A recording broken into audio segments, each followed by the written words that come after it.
ዓለማችን ላይ የተደረጉ 3 የሌቦች ድንቅ ታሪክ። ታሪክ 1 ፖሊስ የጠራው ጨዋው ሌባ። ታሪክ 2 እስር ቤት ይሻለኛል ያለው ስራ አጥ ሌባ። ታሪክ 3 ደግሞ ሶስተኛው ደግሞ ፌስቡክ የተያዘው ሞኝ ሌባ ነው። እነዚህን ታሪኮች እናጋራችኋለን። እስከ መጨረሻው አብራችሁን ቆዩ።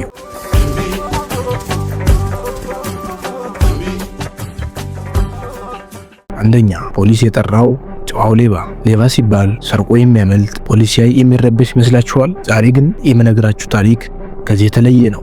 አንድ ሌባ ሰርቆ ማምለጥ ሲገባው ለምን ራሱ ለፖሊስ ደውሎ እባካችሁ መጣችሁ ያዙኝ እንዳለ ስትሰሙ ትገረማላችሁ። ታሪኩ የተፈጸመው ጀርመን ሀገር ውስጥ ነው። አንድ ሌባ ሌሊት ላይ የአንዲትን ሴት ቤት ሰብሮ ይገባል። ዓላማው ውድ ዕቃዎችን ዘርፎ መጥፋት ነበር። ነገር ግን ቤቱ ውስጥ ሲገባ ያየው ነገር ትኩረትን ሳበው። ቤቱ በጣም ዘመናዊ ጽዱና ምቹ ነበር። ሌባው ዕቃ ከመስረቅ ይልቅ ቤቱን ማድነቅ ጀመረ። መጀመሪያ ፍሪጅ ከፍቶ የሚጠጣ ነገር አወጣ። ከዚያም ሶፋው ላይ ተቀምጦ መጠጡን እየጠጣ በቤቱ ውበት መመሰጥ ጀመረ። ቤቱ በጣም ምቹ ከመሆኑ የተነሳ ሌባው ሳውቆ ከባድ እንቅልፍ ወሰደው። ጠዋት ሲነቃ ግን አንድ ትልቅ ችግር ገጠመው። ቤቱ ዘመናዊና በዲጂታል መቆለፊያ የሚሰራ በመሆኑ ከውስጥ ሆኖ መክፈት አልቻለም። ሌባው ግራ ገባው። መስኮቱን ሰብሮ ለመውጣት ቢሞክርም አልተሳካለትም። በመጨረሻ ሌላ አማራጭ ሲያጣ የራሱን ስልክ አውጥቶ ለፖሊስ ደወለ። እባካችሁ እኔ ሌባ ነኝ፣ የአንድ ሰው ቤት ሰብሬ ገብቼ መውጣት አቅቶኛልና መታችሁ አውጡኝ ብሎ እጁን ሰጠ። ፖሊሶች በቦታው ደርሰው በሩን ሲከፍቱለት ሌባው በሰላም እጁ ሰጥቶ ወደ እስር ቤት አመራ። ሁለተኛው ታሪክ እስር ቤት ይሻለኛል ያለው ስራ።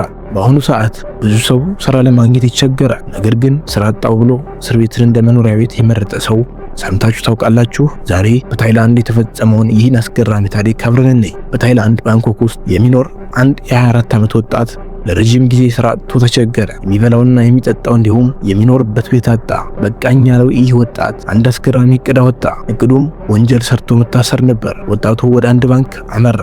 ባንኩ ውስጥ ገብቶ ገንዘብ ተቀባዩን ገንዘብ ስጪ ብሎ አስፈራራ። ሰራተኞቹም ገንዘብ ሰጡት። ነገር ግን ወጣቱ ገንዘቡን ይዞ እንደመሸሽ እዚያው ባንኩ ደጃፍ ላይ በረንዳው ላይ ተቀመጠ። የባንኩ ጥበቃዎች መጥተው ሲይዙት ምንም አይነት ተቃውሞ አላሳየም። እንዲያውም ፖሊስ እስኪመጣ ድረስ ፈገግታ ይጠብቅ ነበር። ፖሊሶች ለምን እንዳልሸሸ ሲጠይቁት የመለሰው መልስ ልብ የሚነካና አስቂኝ ነበር። ውጭ ሆኜ በረሃብ ከመሞት እስር ቤት ገብቼ በቀን 3 ጊዜ በነፃ መመገብና የሚተኛበት አልጋ ማግኘት ይሻለኛል አላቸው። ለወጣቱ እስር ቤት ማለት ስራና መጠለያ ያገኘበት ቦታ ሆነለት። ይህ ታሪክ በታይላንድ ማህበራዊ ሚዲያ ላይ ትልቅ መነጋገሪያ ሆኖ አልፏል። ሶስተኛው ታሪክ በፌስቡክ የተያዘው ሞኙ ሌባ። ቴክኖሎጂ ህይወታችንን እያቀለልን ነው ይባላል። ነገር ግን ለአንዳንድ ሰዎች ቴክኖሎጂ የጥፋታቸው ምክንያት ይሆናል። ዛሬ የምነግራችሁ ሌባ ራሱን በራሱ ለፖሊስ አሳልፎ የሰጠው በፌስቡክ አካውንቱ ምክንያት ነው። አሜሪካ ሚኒሶታ ውስጥ የሚኖር ኒኮላስ ዊክ የተባለ ሌባ የአንድን ሰው ቤት ሰብሮ ይገባል። ሌባው ከቤቱ ውስጥ ገንዘብ፣ ክሬዲት ካርዶችና